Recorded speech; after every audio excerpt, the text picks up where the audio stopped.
सोचिए, क्या कोई हादसा खुद अपनी कहानी सुना सकता है? आज हम बात करेंगे एक ऐसे ही बड़े दिलचस्प कानूनी सिद्धांत की जो सबूतों का पूरा खेल ही पलट कर रख देता है। नाम इसका लैटिन है, पर इसका असर आज भी उतना ही दमदार है। तो आज हम क्या क्या समझने वाले हैं। सबसे पहले तो देखेंगे कि भाई आम तौर पर गलती साबित करने का बोझ किस पर होता है। फिर हम गोता लगाएंगे उस खास सिद्धांत में जो इस पूरे नियम को पलट देता है। फिर देखेंगे कि ये नियम कब लागू होता है, इससे बचा कैसे जा सकता है, और हाँ, इसकी भी कुछ सीमाएं हैं, वो भी जानेंगे। तो चलिए एकदम शुरुआत से शुरू करते हैं। मान लीजिए कि कोई लापरवाही यानी नेग्लिजेंस का केस है, तो कोर्ट में आखिर होता क्या है? एक सवाल, अगर कोई हादसा हो जाए तो ये साबित करने की जिम्मेदारी किसकी होती है कि भाई गलती किसकी थी? अब इसका जवाब वैसे तो सीधा सा है, पर हमारे आज के पूरे टॉपिक की नींव वो इसी सवाल में छुपी है। तो देखिए, ज्यादातर मामलों में जिस इंसान को चोट लगी है, जिसे कानून की भाषा में वादी या प्लेंटिफ कहते हैं, उसे 3 बातें साबित करनी पड़ती हैं। पहली, कि सामने वाले की ये जिम्मेदारी थी कि वो सावधानी बरते। दूसरी, कि उसने वो जिम्मेदारी नहीं निभाई। और तीसरी, कि उसी की लापरवाही की वजह से वादी को नुकसान हुआ या चोट लगी। है ना एकदम सीधा सा हिसाब? पर क्या हो अगर मामला इतना सीधा साधा न हो? एक सिचुएशन सोचिए। एक साइकिल वाला जा रहा है और अचानक बिजली का तार टूटकर उस पर गिर जाता है और उसकी मौत हो जाती है। अब उसका परिवार ये कैसे साबित करेगा कि गलती बिजली कंपनी की थी? उनके पास क्या सबूत होगा? वो तो मौके पर थे भी नहीं। बस यहीं पर मामला और कानून दोनों उलझ जाते हैं। और कानून में ना ऐसी ही मुश्किल सिचुएशंस के लिए एक बहुत ही खास, एक असाधारण सिद्धांत बनाया गया है। और इस उलझन का जवाब छिपा है एक लैटिन फ्रेज में, रेस इप्सा लोक्यूटा। हाँ, मुझे पता है सुनने में थोड़ा मुश्किल लग रहा है, पर इसका मतलब बहुत बहुत सीधा और पावरफुल है। इसका सीधा सा मतलब है the thing speaks for itself, यानी घटना खुद बोल रही है।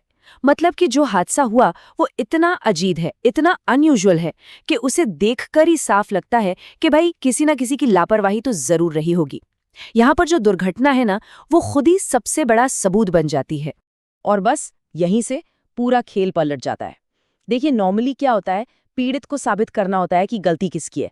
पर जैसे ही रेस इप्सा लोक्यूटर लागू होता है, सबूत का सारा बोझ वो पीड़ित से हटकर दूसरे पक्ष यानी प्रतिवादी पर चला जाता है। अब उनको साबित करना है कि भाई हमारी कोई गलती नहीं थी। एक बात समझनी बहुत जरूरी है, ये कोई अलग से कानून नहीं है, बल्कि ये सबूतों को देखने का एक तरीका है, एक रूल ऑफ एविडेंस है। कोर्ट बस ये कहता है कि देखो, जो फैक्ट सामने हैं वो खुद ही लापरवाही की तरफ इशारा कर रहे हैं। हाँ, लेकिन ऐसा नहीं है कि इस पावरफुल टूल का इस्तेमाल हर केस में हो सकता है। नहीं, इसके लागू होने के लिए कुछ खास शर्तें हैं जिनका पूरा होना जरूरी है। तो क्या है वो शर्तें? 3 मेन कंडीशंस हैं। पहली, हादसा कुछ ऐसा हो जो नॉर्मली बिना किसी की लापरवाही के हो ही नहीं सकता। दूसरी शर्त, जिस चीज से चोट लगी वो पूरी तरह से प्रतिवादी के कंट्रोल में होनी चाहिए। और तीसरी, हालात को देखकर बस एक ही नतीजा निकलना चाहिए कि हाँ, प्रतिवादी ही लापरवाह था, कोई दूसरी कहानी की गुंजाइश नहीं। तो क्या इसका मतलब ये है कि अगर ये सिद्धांत लागू हो गया तो बस प्रतिवादी केस हार गया? नहीं, बिल्कुल नहीं। अब उन्हें भी अपना पक्ष रखने का मौका मिलता है। अब जैसा हमने कहा, सारा बोझ प्रतिवादी पर है। अब उन्हें कोर्ट को ये समझाना होगा, ये साबित करना होगा कि जो भी हुआ उसमें उनकी कोई गलती, कोई लापरवाही नहीं थी। और वो ऐसा कैसे कर सकते हैं? उनके पास कुछ रास्ते होते हैं। वो ये साबित कर सकते हैं कि ये एक एक्ट ऑफ गॉड था, मतलब कोई कुदरती आफत, जैसे अचानक भूकंप आ गया। या फिर ये दिखा सकते हैं कि हादसा ऐसा था जिसे टाला ही नहीं जा सकता था। और सबसे मजबूत दलील होती है ये साबित करना कि उन्होंने अपनी तरफ से हर तरह की सावधानी बरती थी, हर जरूरी कदम उठाए थे। चलिए इसको एक असली केस से समझते हैं।